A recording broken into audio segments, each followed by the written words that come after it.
Good morning guys, welcome back to another video. We're super stoked that you guys are here joining us today. We got some more prep going on today. Today I got to run around and do a couple errands. We got to pick up some really cool parts that I've been waiting for and kind of had trouble with picking up for the Subaru, and this is something that I've been waiting on a long time, as well as we kind of have to go over the thing that happened the other day when we were finishing up the coilovers to discuss what happened and what we have to do from here forward to go ahead and fix that. So it's kind of a good but sad day. We'll go and talk about it, but let's start running our errands. If anyone's wondering, the truck is running great. She's getting more rusty and rusty every single day, but hey, whatever.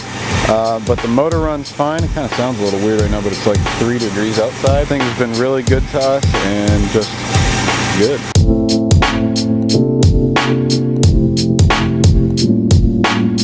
Now, one thing that I saw the other day that kind of confused me, but I'm kind of excited about.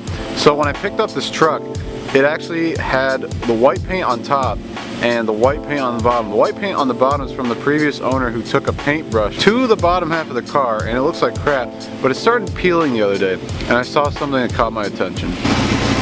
Right here, right where that's black, I'm pretty sure before he painted this white on the bottom, this was a white on black car, so the bottom half would have been black. I might actually at some point sand the bottom half of this down and repaint it black, just like rattle can black.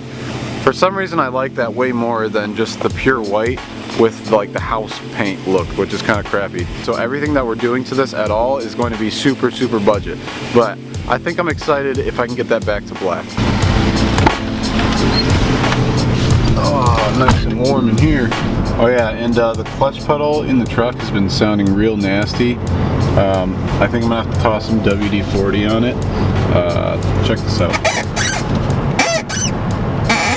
That sounds right there like she needs some WD-40. It actually started because of how cold it is in here with the rubber getting, you know, whatever it does during the cold. But first thing we need though is some Java. Our boy Mitchell's car right there.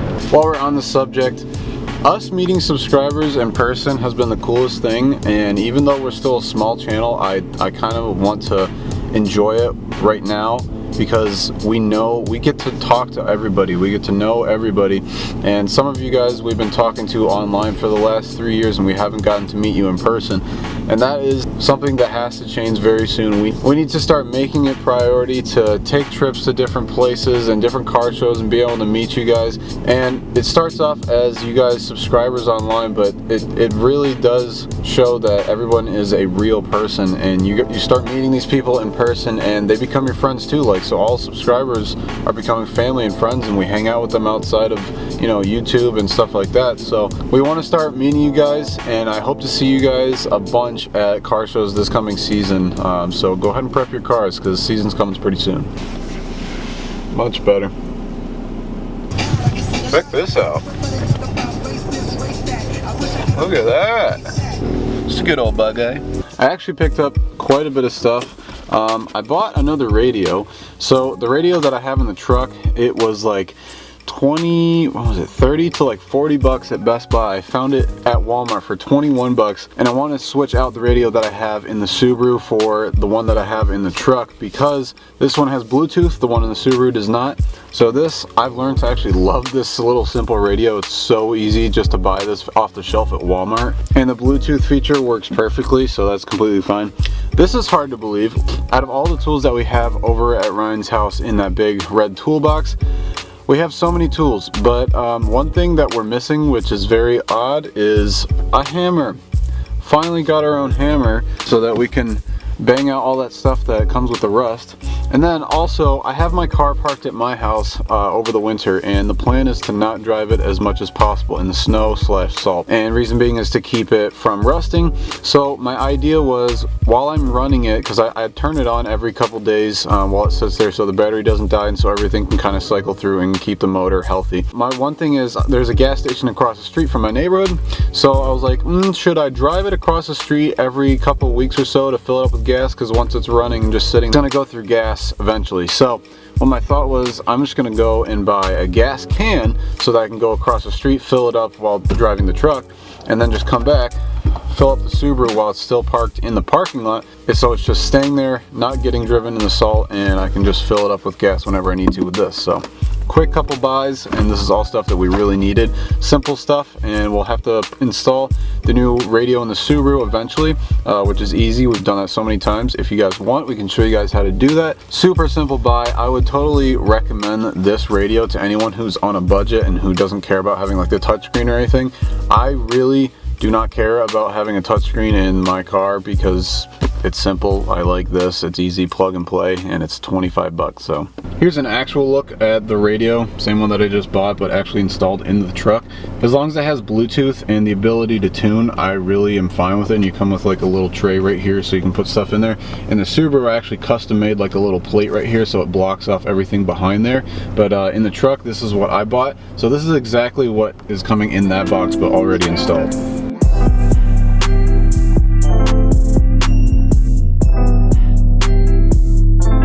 So if you didn't see a couple videos ago, we did finally put my car on coilovers just to show you how low it's sitting right now, which this is not how it's going to stay. My shoe stops right there as it hits, so it's pretty low to the ground, but we're gonna have to raise it. Obviously it's just sitting here for right now, so once we get all the tires and the wheels put on, then we can adjust the ride height, get in alignment, and this thing will be set.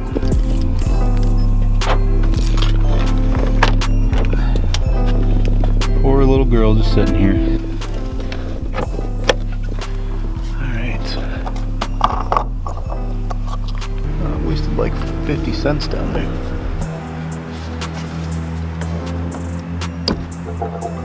Ah, there we go. Can't feel my hands, can't feel anything really. Anytime now.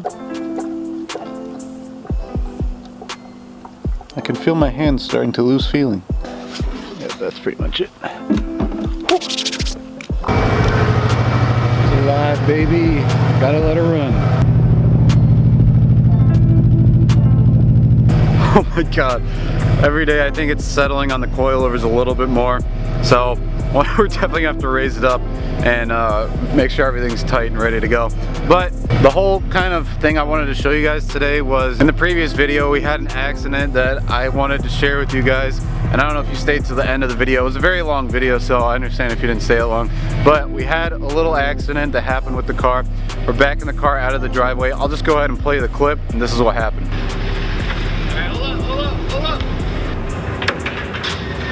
So what happened there was, I totally forgot that the under tray on the car, there's a piece that broke off a long time ago, and it kind of hangs down, so it dragged that cord backwards, and we had the light stand fall into the car, which sucks. It was my fault because I totally forgot to tell him that the under tray was down like that, and we didn't know it was going to be sitting that low. Can't really stress over it. I know some people on Instagram were just telling me like, oh, yo, that sucks, and like, I don't know how you deal with that. I'm like, it's just a car. It just adds to another thing that we got to do. It sucks, yeah, but whatever. I can't waste time being mad about it. So we're gonna have to fix it. I'll show you guys this a little bit closer because I know in the last video we kind of just skipped over because we wanted to finish up the car and get it out of the driveway. So here it is. Here's what sucks. So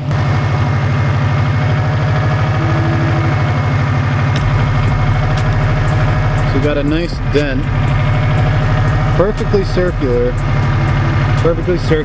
scratched off a little bit, so we're gonna have to pull that dent and then also get a little bit of touch-up paint. It also scratched like right there.